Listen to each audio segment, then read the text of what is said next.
പോർച്ചുഗലിലാണ്. Friday evening എത്തിയതാണ് ഇവിടെ. ഇന്ന് രാത്രി പോവും.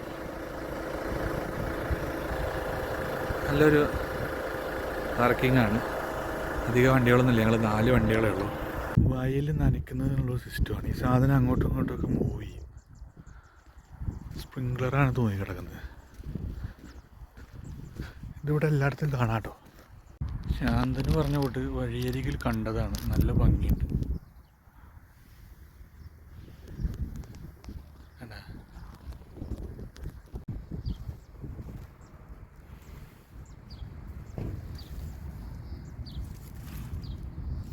അവിടെ നിന്നാണ് വന്നേ. അങ്ങനെ കറങ്ങി ഇങ്ങനെ വരുവാണ്.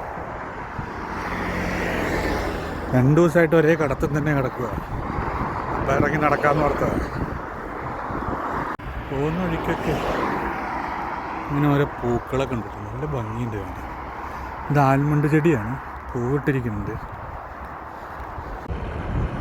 ഇവിടെ ഒരാൾ നമ്മളെ നോക്കുന്നുണ്ട്. നല്ല രോമാവൃതമായിട്ടുള്ള ഡ്രസ്സൊക്കെ ഇട്ടിട്ട് നിൽക്കുന്നത്. പുള്ളി ഇപ്പം ഞാൻ ക്യാമറ എടുത്ത് വെച്ചപ്പോൾ പുള്ളിക്ക് ഷൈ ആയി. പുള്ളി കൃഷിയാണ്. സവാളയായിരിക്കണം, കണ്ടിട്ട് അങ്ങനെ തോന്നുന്നത്. സ്പ്രിങ്ക്ലറൊക്കെ സെറ്റ് ചെയ്തിട്ടുണ്ട്.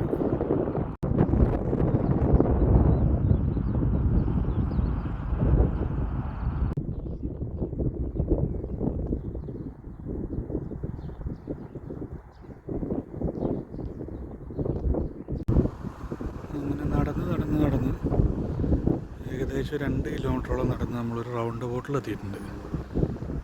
ഇവിടെ നിന്ന് റൈറ്റ് പോകണം നമുക്ക്.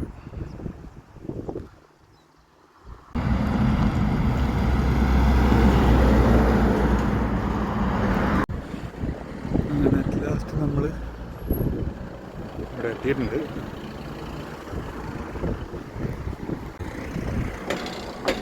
നമ്മൾ മാർക്കറ്റിൽ വന്നിട്ടുണ്ട്. അകത്ത് പോയി നോക്കാം എന്താണുള്ളത്. നമ്മളിത് പ്രതീക്ഷിച്ചില്ല. ഫിഷ് ഉണ്ട്. നമുക്കും കുറച്ച് ഫിഷ് വേണം. ചേച്ചി എന്തിനാ എൻ്റെ കൂടെ നടക്കാൻ മനസ്സിലായി.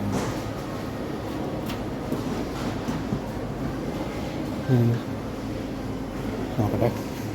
ഈ സൂപ്പർ മാർക്കറ്റിൽ ഫിഷ് ഇങ്ങനത്തെ ഐറ്റംസൊക്കെ വാങ്ങണമെങ്കിൽ നമ്മൾ ആദ്യം ടോക്കൺ എടുക്കണം.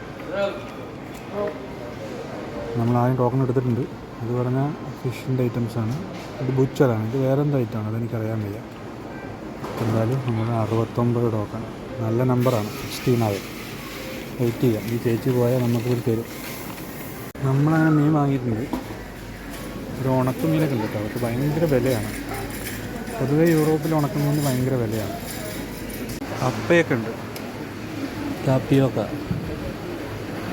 മാങ്കിടിക്ക, അങ്ങനെ എന്താണ് പേര് ഇതിന്. ഇതൊരു ചേമ്പ് പോലെയുള്ള സാധനമാണ് തോന്നുന്നു. എന്തായാലും പരീക്ഷണത്തിന് വേണ്ടി ഞാൻ ഇതേപോലെ 2 എടുത്തിട്ടുണ്ട്. വൈനും ലിക്കറും ഒക്കെ നമുക്ക് അങ്ങോട്ട് പോകേണ്ട ആവശ്യമില്ല. അങ്ങനെ അത്യാവശ്യം നമുക്ക് തിരിച്ചെത്താൻ വേണ്ടിയിട്ടുള്ള കുറച്ച് സാധനങ്ങളൊക്കെ വാങ്ങിച്ച് തിരിച്ച് നടക്കുവാണ്. ഇതേപോലെ തന്നെ കിലോമീറ്റേഴ്സ് നടക്കണം. കുഴപ്പമില്ല. 2 ദിവസം ചടഞ്ഞുകൂടി ഇരിക്കുകയായിരുന്നു.